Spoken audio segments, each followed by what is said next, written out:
For most of the world, William Childs Westmoreland is a silhouette in a jungle helmet or a stern face at a Pentagon podium. The four-star general who became the embodiment of America's war in Vietnam.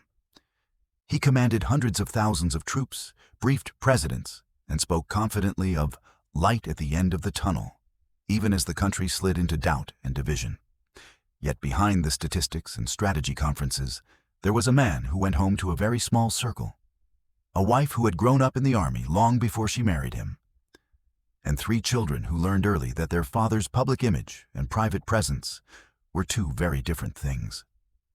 Westmoreland married Catherine Kitsy Stevens Van Dusen in 1947, the daughter of an Army officer.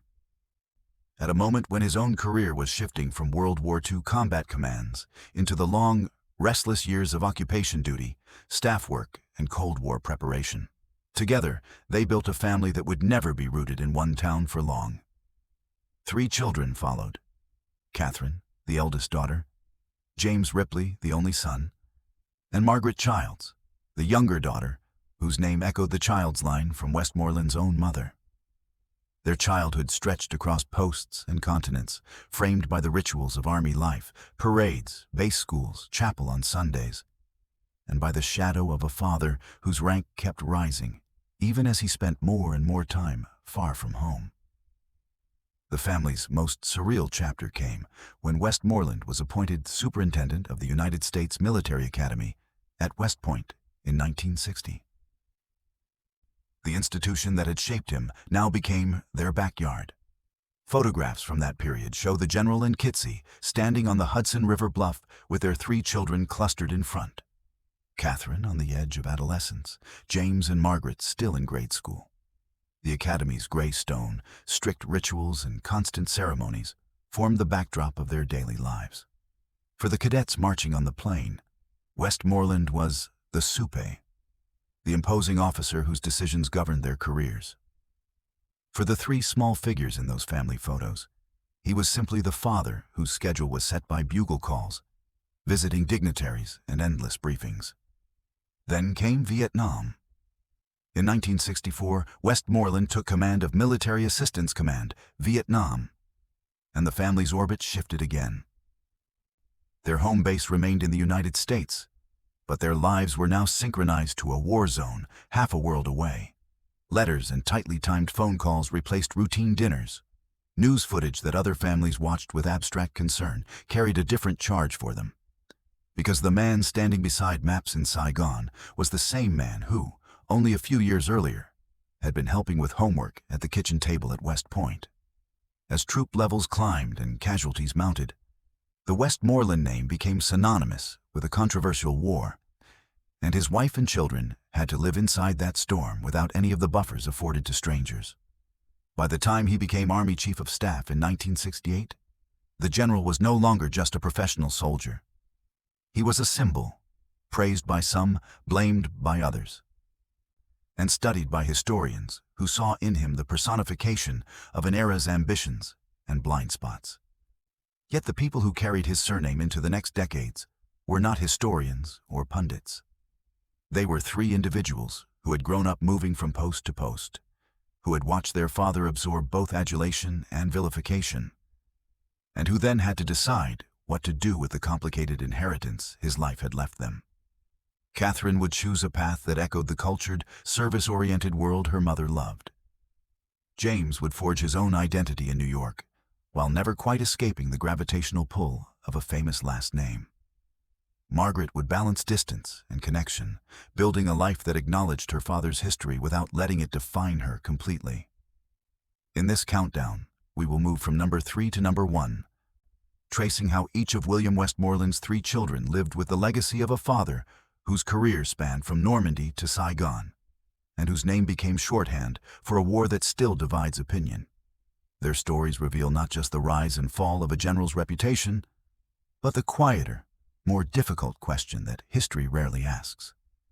What happens to a family when its patriarch becomes a symbol of a conflict the country would rather forget? Number 3.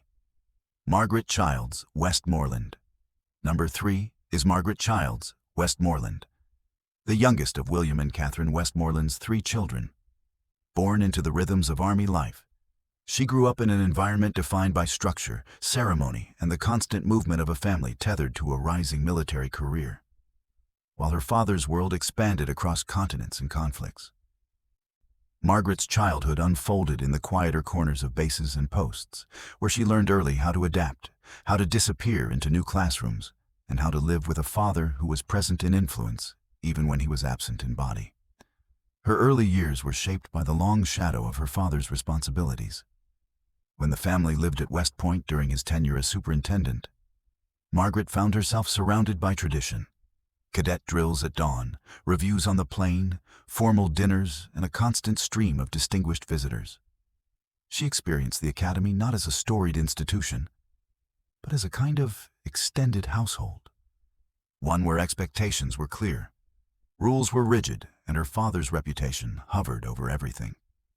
The image of the soup was something the world associated with command.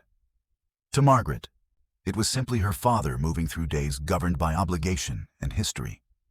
The turning point in Margaret's life came when her father left West Point for Vietnam. She was still young, and the shift was seismic. The household became a place where maps replaced school posters, where news reports were monitored with quiet dread, and where her mother held the center with a steadiness that belied her own fears. Margaret watched her father's public identity transform from respected officer to one of the most polarizing military figures of the era. Praised by some, condemned by others. Even at her age, she sensed that the world's judgment of him was invading their private life, creeping into conversations at school, into glances from strangers, and into the emotional climate of her own home. As she entered adulthood, Margaret chose a path that balanced connection and distance. She maintained close ties with her family, but deliberately steered away from the public glare that followed her father.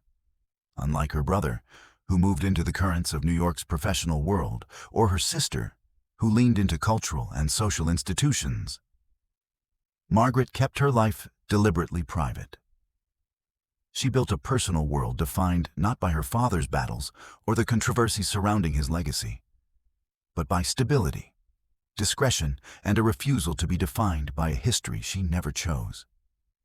Her legacy is quiet, yet significant. Margaret represents the part of the Westmoreland story that history rarely records. The children who lived behind the speeches, behind the uniforms, behind the cameras, navigating the emotional aftershocks of decisions made in distant war rooms. Through her, we see the human cost that never appears in strategic summaries or memoirs. She is the reminder that the families of public figures often bear burdens that remain invisible, and that sometimes the greatest strength lies in quietly building a life untouched by the noise of a father's reputation. Number 2. James Ripley, Westmoreland. Number 2 is James Ripley, Westmoreland, the only son of General William Westmoreland, and the child who grew up carrying both the privileges and the pressures of inheriting a name woven deeply into the fabric of the U.S. Army. Born into a world of postings, inspections, formal ceremonies, and constant movement, James experienced childhood as a cycle of arrivals and departures.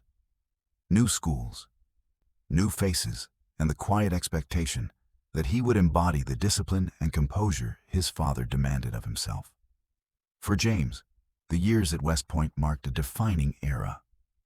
When his father served as superintendent, the academy became his neighborhood, its stone buildings and parade grounds forming the backdrop of his adolescence. He watched cadets march in strict formation, observed visiting generals and statesmen at formal events, and absorbed the unspoken pressure that surrounded the Westmoreland family. Here, in the shadow of the most storied military institution in America, James learned that his father's reputation was not just a public matter. It filtered into every interaction, every assumption, every expectation placed upon him. The turning point in James's life came during the Vietnam War. While he remained stateside with his family, he was old enough to feel the transformation of his father's public image. News broadcasts, which had once spoken of his father with unwavering respect, began to shift in tone. Criticism grew louder. Doubts multiplied. At school and in public, James felt the temperature change. The nation's conflict with the war was, at times, projected onto the children of the man commanding it. To navigate adolescence under those conditions required a kind of emotional discipline that only someone raised inside a military household could understand. As an adult, James chose a different path from the Army traditions that had shaped his childhood. He settled in New York and pursued a career that allowed him to craft his own identity, one grounded in business rather than the military. Yet, he never rejected his family's history. In interviews and public moments, he showed a measured loyalty to his father, acknowledging both the weight of the Vietnam years and the complexity of carrying a last name that triggered strong reactions across generations. He became a guardian of his father's memory, not in the legal or institutional sense that other famous families have taken on, but in the quieter sense of ensuring that conversations about his father remained nuanced rather than caricatured. James Ripley Westmoreland's legacy lies in his ability to step out of the gravitational pull of a historic surname without severing his connection to it. He demonstrated that the children of public figures do not always choose activism or public defense. Sometimes they choose a steadier, more private strength. Through him, we see that the emotional cost of Vietnam was not borne only by soldiers or politicians, but also by the families who had to stand still while the nation fought its battles over the reputation of the men who led it. Number 1. Catherine Stevens, Kitsy, Westmoreland. Number 1 is Catherine Stevens Westmoreland, the eldest child of William Westmoreland, born into a world where army bases were home, discipline was routine, and her father's rising career set the tempo of the family's life. As the firstborn, Catherine experienced the full weight of expectations long before her siblings understood them. She watched her father move from post to post, rising steadily through a hierarchy that demanded absolute precision, secrecy, and sacrifice. And she watched her mother, Kitsy, hold the family together through every transition, teaching her daughter how to be both resilient and gracious in an environment where stability was always temporary. Her early childhood was defined by the quiet rituals of military life. Early morning reveille echoing across bases, dress uniforms neatly hung in closets, visitors from every corner of the Army sitting at the family dinner table. When William Westmoreland was appointed superintendent of West Point in 1960, Catherine stepped into adolescence surrounded by tradition and pressure that few teenagers could fully grasp. The academy became the backdrop of her life, its ceremonies, its expectations, and its intense cadence shaping her sense of responsibility and maturity.